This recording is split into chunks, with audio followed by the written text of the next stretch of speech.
दूसरा वैष्णव का रूप क्या है? तुलसी निष्ठा। अपने गले में तुलसी माला धारण करे, अपने अंग पर तुलसी का स्पर्श होना अनिवार्य है।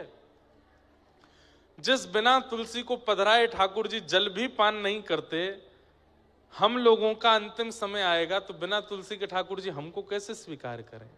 इसलिए अंतिम समय कभी भी आ सकता है, तुलसी पहनो। और एक बात बताएं, वृंदावन जाइएगा अब की बार, और ये वाली जो तुलसी है, तुलसी भी है, इसमें भक्तमाल जी हैं मध्य में। अगर ये धारण कर सको तो ये धारण करो। इसमें सब भक्तों के नाम हैं और ये सदा आपके चित्त में विराजते हैं।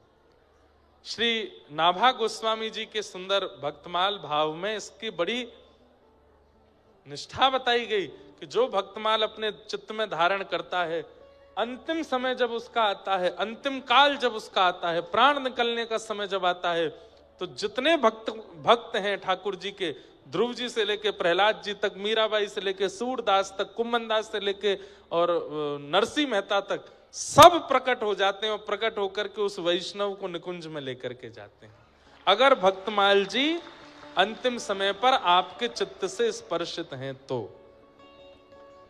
लेकिन इनको धारण करने के बाद कम से कम भक्ष मदिरा सेवन, अशुद्ध आचरण, उनसे बचना पड़ेगा। क्योंकि इनको धारण करने के बाद अगर कुछ अनर्गल खाया पिया तो फिर दंड और लगेगा, अपराध और लगेगा। तो बस वो आपको करना है। बाकी इनको धारण कर लो, डाएं डाएं डोलो खूब मस्त। जब प्राण निकलेंगे इनमें से सब भक्त प्रकट हो जाएंगे। और भक्त, ठाकुर जी नहीं आ पाए तो क्या हुआ, भक्त आ जाएंगे। अरे भाई, कहीं पर एंट्री करनी है, हम पे वहां का पास नहीं है या अधिकार, तो वहां जो आपका मित्र है उससे मित्रता कर लो। वो मित्र आपको बिना पास के एंटर करा ले जाएगा अंदर, आगे आगे जाके बैठा देगा। ठीक वैसे ही निकुंज में हमारी एंट्री नहीं है, पर हम अगर किसी भक्त को रिझा लें, सूरदास जी को मनाते चलो, मीराबाई को मनाते चलो, नरसिंह मेहता को मनाते चलो, कुम्मन दास को, अपने जीवन में एक भक्त को आश्रय अपने चित्त में विराजमान, उनको भी मनाते चलिए। राधा वल्लभ जी प्रिय लगते हैं तो फिर चित्त में एक भक्त को भी बैठाओ, राधा वल्लभ जी के दर्शन करो और फिर चित्त के उस भक्त को भी मनाओ। बोले हमारी तो योग्यता नहीं इनके चरण मिले, आप प्रसन्न रहना, आप अंतिम समय में कृपा करके हमको ले चलना है इनके पास। आहा, तो भक्तमाल जी धारण करो, कंठी धारण करो, तुलसी धारण करो। और तीसरी निष्ठा होती है वैष्णव की एकादशी निष्ठा। वो एकादशी के दिन अन्न का सेवन नहीं करता, लेकिन हमारी कई परंपराएं हैं वहां पर एकादशी नहीं होती। जैसे जगन्नाथपुरी में एकादशी नहीं है। इसका मतलब क्या है आपको बताऊं? बहुत गुप्त बात बता रहे हैं, ध्यान से पाते हैं और सबको भी भात पवाते हैं। और उस दिन अगर कोई जगन्नाथपुरी में एकादशी के दिन भात नहीं पाता, महाप्रसाद नहीं पाता, तो उसको दंड और लगता है। लेकिन एकादशी है और आप जगन्नाथपुरी में हो तो आप होटल पे नहीं खा सकते, आप बाहर की रसोइयों में नहीं खा सकते, वहां तो आपको व्रत का ही खाना पड़ेगा। आप केवल और केवल मंदिर का प्रसाद पा सकते हो, उसमें कोई दोष नहीं। और केवल जगन्नाथपुरी नहीं, हमारी बात ध्यान से सुनना।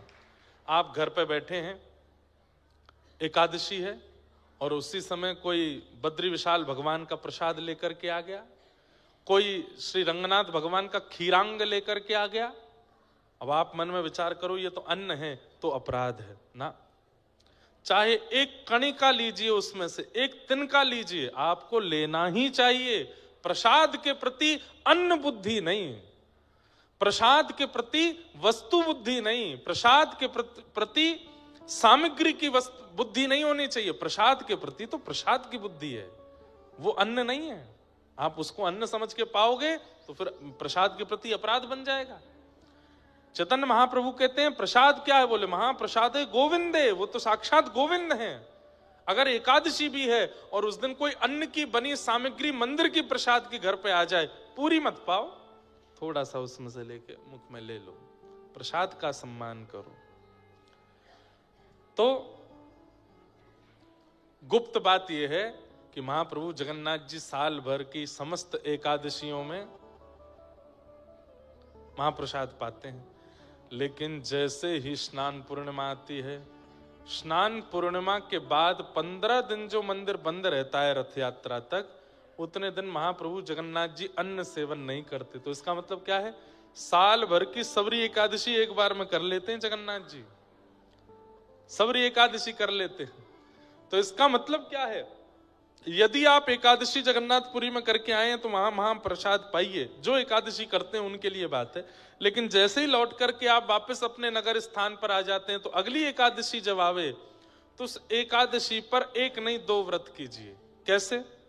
एक तो अन्न का व्रत हो गया, दूसरा मौन व्रत हो गया। मौन भी कीजिए, मौन भी रहिए, एकादशी के दिन बोलना नहीं है, और सूर्यास्त तक मौन रहिए। ये 2 व्रत ये तभी कर सकते हो आप, ये 2 स्थिति में किया जा सकता है। वैसे कोई आवश्यकता नहीं है इसकी। जगन्नाथपुरी में महाप्रसाद पाए तो वो एकादशी ही मानी जाती है, पर फिर भी कई लोगों के मन में वहम होता है, हमने अन्न पाया, ये पाया। पहली बात तो अन्न बुद्धि नहीं, महाप्रसाद पाया। दूसरी बात, आपकी बहुत निष्ठा है कि नहीं हमने एकादशी एक नहीं हो पाई, हमसे व्रत नहीं कर पाए, तो अगली एकादशी पर 2 एकादशी करो, अन्न की भी व्रत करो, मौन का भी व्रत करो। या फिर ये नियम आप तब पालन कर सकते हो जब एकादशी आपकी पूर्व की कोई छूट जाए, जैसे यात्रा में होने के कारण, घर में कोई घटना हो गई उसके कारण, या फिर घर में कोई ऐसी बात थी, या कुछ आप अस्वस्थ थे, हॉस्पिटलाइज्ड थे, या कुछ भी था जिसके कारण आपकी एकादशी छूटी, तो अगली एकादशी पर उसकी भरपाई करो। अब जैसे मान लो आपकी 3-4 एकादशी छूट गई, तो 3-4 एकादशियों में अन्न व्रत और मौन व्रत दोनों करो, ताकि उसकी पूर्व की छूटी हुईयों की भी भरपाई होगी। पर एकादशी करनी चाहिए। श्री तुकाराम जी महाराज, नहीं, श्री नामदेव जी महाराज एकादशी के प्रति इतनी निष्ठा रखते थे, वो स्वयं तो पाते ही नहीं थे, और किसी को खाते हुए देखते थे तो जाके दंडवत चरणों में गिर जाते, बोले तेरे हाथ जोड़ू भैया, आज एकादशी अन्न मत पाओ, अन्न मत पाओ। क्यों? एकादशी के दिन अन्न में पाप का निवास होता है। अच्छा, अब ये थोड़ी इस बात को समझिएगा, उससे होता क्या है? एकादशी के दिन अन्न खाने से पाप लगता नहीं है, तो आप पूर्व में गंगा स्नान करके जिस पाप को नष्ट करके आ चुके हैं गंगा में, वो पाप पुनर्जागृत हो जाता है एकादशी के दिन अन्न खाने से। पूर्व के किए हुए पाप जो प्रायश्चित्तों से, नदी स्नान से, देवलोक भ्रमण से, ब्राह्मणों के आशीर्वाद से जो नष्ट हो चुके हैं, एकादशी के दिन अन्न सेवन करने से वो पुनर्जागृत हो जाते हैं। तो क्या करें? नहीं पाना चाहिए, अन्न नहीं पाना चाहिए। तो श्री नामदेव जी महाराज किसी को एकादशी स्वयं भी करते थे, किसी को खाने भी नहीं देते थे। और तो और एकादशी के दिन नामदेव जी अपने मोहल्ले में डोलते थे, घरों में जाके खिड़की खोल खोल के देखते थे कोई अन्न तो नहीं खा रहा। तो वो सब लोग कहते तुम्हारा क्या बिगड़ रहा, हम खा रहे हैं, हमारा मन, हमें नहीं रखनी एकादशी। तो द्वार पे बैठ के रोने लग जाते नामदेव जी, बोले आज अन्न मत खाओ, आज एकादशी है, आज मत खाओ। तो इतनी उनकी एकादशी के प्रति निष्ठा कि एक दिन भगवान बोले मैं परीक्षा लाऊं की। और श्री विठ्ठल भगवान, पांडुरंग भगवान एक ब्राह्मण का रूप धारण करके आए और पूरे नगर में रोते हुए घूम रहे हैं, अरे मैं बहुत भूखा हूं, मैं बहुत प्यासा हूं, मुझे कोई अन्न पवाओ, मैं 4 दिन से यात्रा पर हूं, मुझे बहुत तेज भूख लगी है। सिर पर त्रिपुंड देख करके, शिखा देख करके, धोती देख करके, जनेऊ देख करके भान तो हो गया था कि ब्राह्मण है। नामदेव जी के द्वार पर जाके ही गिरे भगवान। नामदेव जी बोले अरे अरे विप्रदेव आए, विप्र पत्नी से कहा उठाओ उठाओ उठाओ, क्या कहिए भगवान क्या? बोले मुझे अन्न खिला दो, मुझे बहुत भूख लगी है, मैं प्यासा, भूखा प्यासा हूं, मुझे 4 दिन से कुछ नहीं मिला है, पवा दीजिए कुछ, अगर मुझे अन्न नहीं मिला तो मेरे प्राण चले जाएंगे। नामदेव जी महाराज बोले आज तो एकादशी है, आज मैं अन्न नहीं खवा सकता। देवी भीतर प्रसाद के केला रखे हैं, सेब रखे हैं, लेके आओ। नहीं नहीं नहीं, फल नहीं खाना है, मुझे तो अन्न ही खाना है। भगवान आज एकादशी है। अरे एकादशी तुम्हें दिखता नहीं, मेरे प्राण पखेरु उड़ जाएंगे यदि मुझे अन्न नहीं मिला तो। मैं कितना जर्जर हो गया, मेरे हाथ पांव कांप रहे हैं, मेरी नसें सूख रही हैं, मेरा रक्त संचार रुक रहा है, मुझे अन्न की आवश्यकता है, मेरे प्राण निकल जाएंगे। नामदेव जी महाराज बोले अन्न तो नहीं मिलेगा, बोले मेरे प्राण जाएंगे तो भी नहीं। बोले ठीक, अच्छी बात है, वैकुंठ मिलेगा एकादशी आज। प्राण चले भी गए तो सीधे भगवत धाम जाओगे। कैसे व्यक्ति हो तुम, यहाँ प्राण निकल रहे हैं मेरे, तुम कह रहे हो वैकुंठ जाऊंगा मैं। बोले अरे एकादशी, एकादशी के दिन प्राण निकले, इसके लिए कितना लोग प्रार्थना करते हैं, लेकिन आपके प्राण में निकलने नहीं दूंगा। लीजिए केला खाओ, दूध पी लो, फल खा लीजिए, फलाहार कर लीजिए, अन्न मत खाइए।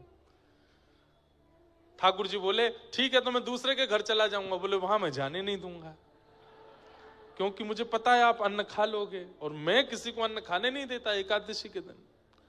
भगवान बोले बड़े विचित्र आदमी हो, खुद भी नहीं खिलाते, मुझे कहीं खाने भी नहीं देते, जाने भी नहीं देते। अरे मेरे प्राण निकल रहे हैं। भगवान जोर जोर से नाटक करने लगे, चिल्लाने लगे, अरे नगरवासियों, अरे इसने मुझे कैद कर लिया है, मेरे प्राण निकलवा रहा है जबरदस्ती। नामदेव जी बोले नहीं नहीं नगरवासियों, मैं इनके प्राण, मैं फल खिला रहा हूं, ये खा नहीं रहे हैं, आज एकादशी, अन्न में खाने नहीं दूंगा। तो नगर के जो चिढ़ने वाले लोग थे वो आकर के नामदेव जी पर चिल्लाने लगे, अरे ये हमारे साथ भी ऐसा करता है, हमारे घरों में आकर के भी देखता है, कोई अन्न तो नहीं खा रहा। अरे तुझे करनी है एकादशी, तू कर, सबसे क्यों करवाता है भैया, आज तो नहीं खाया ना आपने।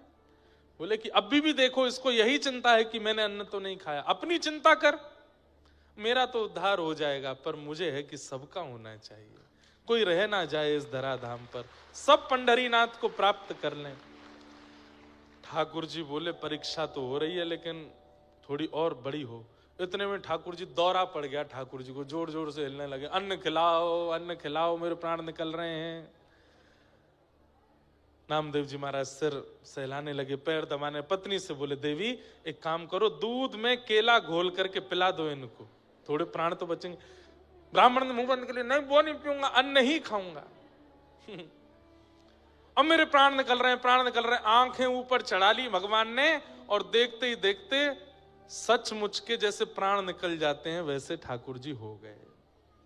हाथ शिथिल पड़ गए, श्वास रुक गई, धड़कन रुक गई, शरीर ठंडा पड़ने लगा। नगर के लोग बोले अरे नामदेव, ऐसा पाप करके तू कौन से नरक में जाएगा, कौन सी ऐसी एकादशी जिससे तेने प्राण हरण कर लिए एक ब्राह्मण के। नामदेव जी महाराज पत्नी से बोले देवी हमारी निष्ठा के कारण किसी के प्राण गए हैं, ये अकेले नहीं जाएंगे, इनकी चिता में हम लोग जीवित प्रवेश करेंगे, हम भी इनके साथ जाएंगे, हम नहीं रहेंगे, हमारी वजह से प्राण गए।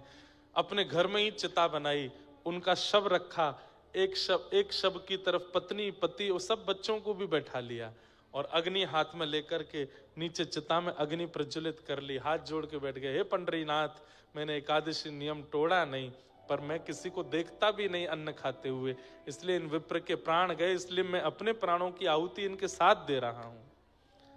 सब नगर के लोग देखते रहे, अग्नि जैसे ही प्रज्वलित हुई, ताप जैसे ही उस शव को लगा, उस शव थोड़ी, वो तो भगवान थे। ठाकुर जी कमर में गर्मी सी लगी, इतने में ठाकुर जी उठ के बैठ गए, शंख चक्र गदा पद्म धारण चतुर्भुज रूप में प्रकट हो गए। चिता के अंदर से नामदेव जी को, पत्नी को, सबको बाहर निकाला, हृदय से लगा लिया। अरे मेरे नामा, मैं तो परीक्षा लेने आया था तेरी, और तुम उस परीक्षा में सफल हुए, तुम्हारी निष्ठा देखने आया था, कैसी निष्ठा मेरी एकादशी के प्रति। और ये दृश्य देख करके सब नगर वासियों ने भी प्रण ले लिया कि भैया अब हम भी एकादशी करेंगे। जब एकादशी से ठाकुर जी की इतनी प्रसन्नता है तो हम क्यों ना हो। बंधुओं, मैं अपने उद्धार के लिए जब कोई काम करता हूं ना, ठाकुर जी इतने खुश होते हैं, इतने खुश होते हैं। आप अपने उद्धार के लिए जब क्रिया करते हो, ठाकुर जी कहते हैं सोने का छत्र मत चढ़ाओ, पोशाक मत चढ़ाओ, इत्र मत चढ़ाओ, दान दक्षिणा पेटी में मत चढ़ाओ, पर अपने कल्याण उद्धार के लिए तुम क्रिया करो, मुझसे ज्यादा प्रसन्न कोई नहीं होता। ठाकुर जी कहते हैं मुझे इतनी खुशी होती है जब व्यक्ति अपने उद्धार के लिए क्रिया करता है। एकादशी व्रत जब व्यक्ति करता है, उत्साह के साथ करता है, उस दिन ठाकुर जी इतने प्रसन्न होते हैं, हमें देख करके रीझते हैं ठाकुर जी। और यदि वो प्रसन्न हमारी एक क्रिया से होते हैं तो हम क्यों ना करें उन्हें प्रसन्न। अरे संसार में रहने वाले प्रेमी जन एक दूसरे के लिए कितना त्याग करते हैं, क्या हम ठाकुर जी के लिए 15 दिन में आने वाली एक एकादशी में अन्न त्याग नहीं कर सकते? करिए, और बड़ी निष्ठा के साथ इसको करिए। इस प्रकार बताते हुए अब आगे रास पंचाध्याय का प्रसंग आया। भगवान पिता रात्रि शरदोत्फुल्ल मल्लिका विक्षरन्तुं मनश्चक्रे योगमायामुपाश्रिता।